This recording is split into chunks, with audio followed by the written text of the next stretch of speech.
कार्रवाई कर दीजिए, कोई बात नहीं। अगर कानून से गलत है तो कर दीजिए, लेकिन मेरा कहना ये कि राजा लोग सत्ता और संपत्ति के लिए संघर्ष करते थे। उनका वो धर्म के नाम पे उनका कोई काम नहीं था कि धर्म हिंदू करो मुस्लिम करो। जिसने 52 साल तक हुकूमत किया हो, तो अगर जबरदस्ती हिंदुओं को मुसलमान बनाना चाहता हो तो भारतवर्ष में कितने हिंदू मुसलमान बन जाते।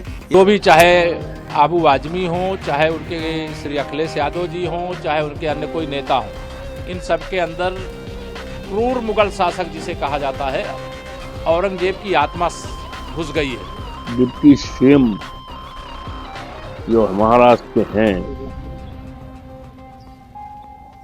उनको इतिहास की जानकारी नहीं, और अगर इतिहास की जानकारी होती तो शायद इस तरह का बयान न देते। कार्रवाई कर दीजिए, कोई बात नहीं। अगर कानून से गलत है तो कर दीजिए, लेकिन मेरा कहना ये कि राजा लोग सत्ता और संपत्ति के लिए संघर्ष करते थे। उनका वो धर्म के नाम पे उनका कोई काम नहीं था कि धर्म हिंदू करो मुस्लिम करो। जिसने 52 साल तक हुकूमत किया हो, तो अगर जबरदस्ती हिंदुओं को मुसलमान बनाना चाहता हो तो भारतवर्ष में कितने हिंदू मुसलमान बन जाते। ये सारी चीज़ें कब शुरू हुई हैं? 1857 की गदर में, जब मंगल पांडे ने बलिया से इस लड़ाई शुरू करी, तो उसका साथ देने वाले सबसे पहले मुसलमान थे, बहादुर शाह जफर। अंग्रेज़ों को लगा ये हिंदू मुस्लिम साथ रहेंगे तो हम आज़ादी की लड़ाई, हम इस लड़ाई में यहाँ राज नहीं कर सकते हैं। इन्होंने इस तरह हिस्ट्री को बदनाम शुरू किया। मैं फिर कह रहा हूँ कि औरंगजेब रहमतुल्लाह अलैह जो हैं, उन्होंने मंदिर तोड़ी तो मस्जिद भी तोड़ी है। उन्होंने गोलकुंडा की मस्जिद की जो ताना राजा थे, तानाशाह क्या नाम था उसका, उसकी मस्जिद तोड़ा उन्होंने, वहाँ पे मंदिर भी तोड़ा। अगर तो क्या वजह है उसकी पता लगाना चाहिए। लेकिन अगर वो हिंदू के खिलाफ होते तो 34% हिंदू उनके साथ नहीं रहते, और उनका सिपह सालार हिंदू नहीं रहता। मेरा कहना है कि इसको हिंदू मुस्लिम एंगल से नहीं देखना चाहिए। और ये सच है कि उनके राज में भारतवर्ष सोने की चिड़िया था। भारतवर्ष 24% यहाँ का वो था। भारतवर्ष की सीमा अफगानिस्तान और बर्मा तक थी। तो ये कौन मिटा सकता है? हिस्ट्री से कौन मिटा सकता है? अगर आप इन सब बातों को लाएंगे तो हम करेंगे, लेकिन फिर मैं कहूँगा कि इसमें हिंदू मुस्लिम का एंगल देने की कोई जरूरत नहीं। अभी की कई सारी सरकारों ने औरंगजेब को क्रूर शासक जो है दर्शाया है, और ऐसे में कई सारे राजनीतिक नेताओं के तरफ से बयान भी आए। जैसे टी राजा ने कई बार मांग की है कि औरंगजेब की कबर को जो हटा देना चाहिए, उसको बुलडोजर चलवा देना चाहिए। टी राजा जैसे लोग चाहते हैं कि मुसलमानों को मार के फेंक दो, 20 लाख मुसलमानों को यहाँ से एक साथ मार दो, इस देश को हिंदू राष्ट्र बना दो, मुसलमानों को जो संविधान से हक मिला उसे छीन लो। ये तो वही लोग कर रहे हैं जो नफरत फैलाना चाहते हैं। हर चीज़ को एक ही चश्मे से देखना, हिंदू मुस्लिम हिंदू मुस्लिम। उप मुख्यमंत्री एकनाथ शिंदे जी ने कहा है कि आपका बयान काफी आपत्तिजनक है। इसको लेकर वो मुख्यमंत्री से कहेंगे कि आपके ऊपर कार्रवाई करे, और आपसे माफी मांगने की भी अपील की। नहीं, मैं देखिए, ऐसा है कि सत्ता के अहंकार में हर बात नहीं बोलना चाहिए। देश जो है ना, संविधान से चलेगा, सबको बोलने का हक है।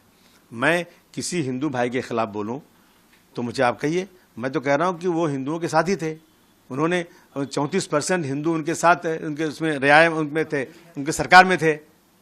तो इस तरह की बातें, सच्चाई सुनने की क्या तकलीफ है? और उसी औरंगजेब रहमतुल्लाह अलैह की के नाम की सड़क दिल्ली में आज से नहीं है, जब से आज़ादी जब से बनी हुई थी, 2014 के बाद से ये सब चीज़ें शुरू हो गई हैं। समाजवादी पार्टी के जो भी, चाहे आबू आजमी हों, चाहे उनके श्री अखिलेश यादव जी हों, चाहे उनके अन्य कोई नेता हों, इन सब के अंदर क्रूर मुगल शासक जिसे कहा जाता है, औरंगजेब की आत्मा घुस गई है। इस प्रकार के बयान को यह देश सहन नहीं कर सकता। छत्रपति शिवाजी महाराज के अपमान को नहीं सहन कर सकता। और श्री अखिलेश यादव जी को तत्काल, अपने जो सपा के विधायक हैं आबू आजमी के खिलाफ तत्काल कार्रवाई करना चाहिए।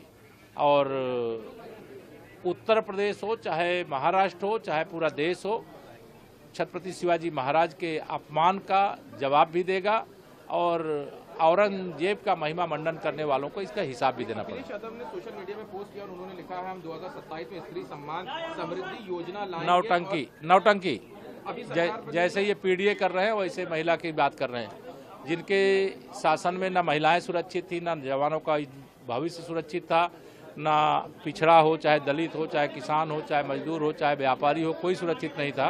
उनके लिए अगर श्री अखिलेश यादव जी बात करते हैं तो वो व्यर्थ है। अंसल बिल्डर पे बड़ी कार्रवाई हुई है सीएम के निर्देश पे। कोई होगी, अगर कोई शिकायत होगी तो जांच होती है, कार्रवाई होती है। मायावती ने एक वो ट्वीट किया है, उन्होंने लिखा है सभी धर्मों का सम्मान होना चाहिए, लाउड स्पीकर और इन सब तमाम मामलों को लेकर उन्होंने ये सूचना दी। नहीं, सभी धर्मों का सम्मान होता है, लेकिन कोई गैर कानूनी काम होता है तो उसमें कार्रवाई भी होती है। डिप्टी सीएम जो महाराष्ट्र के हैं, उनको इतिहास की जानकारी नहीं, और अगर इतिहास की जानकारी होती तो शायद इस तरह का बयान न देते। अबू हासिम का कोई ऐसा बयान नहीं रहा है जिसकी निंदा की जाए, और समाजवादी पार्टी तो हमेशा समाज को जोड़ने का काम करती है और बाबा साहब भीमराव अंबेडकर के संविधान को बचाने का और बाबा साहब भीमराव के सम्मान की हमेशा बात करती है। उसी परिप्रेक्ष्य में हमारे साथी, हमारी पार्टी के नेता ने जो टिप्पणी की है उसको ठीक से उप मुख्यमंत्री जो है नहीं समझ पाए, इसलिए वो इस तरह का अनर्गल बेबुनियादी बात कर रहे हैं। उनको इतिहास समझना चाहिए, उनको इतिहास समझना चाहिए। औरंगजेब का क्या इतिहास रहा, उनके सिपह सालार, उनके सलाहकार, उनके आसपास के लोग कौन लोग थे, इसकी जानकारी उनको लेना चाहिए। और जानकारी जब हो जाएगी तो इस तरह का बयान नहीं देंगे वो।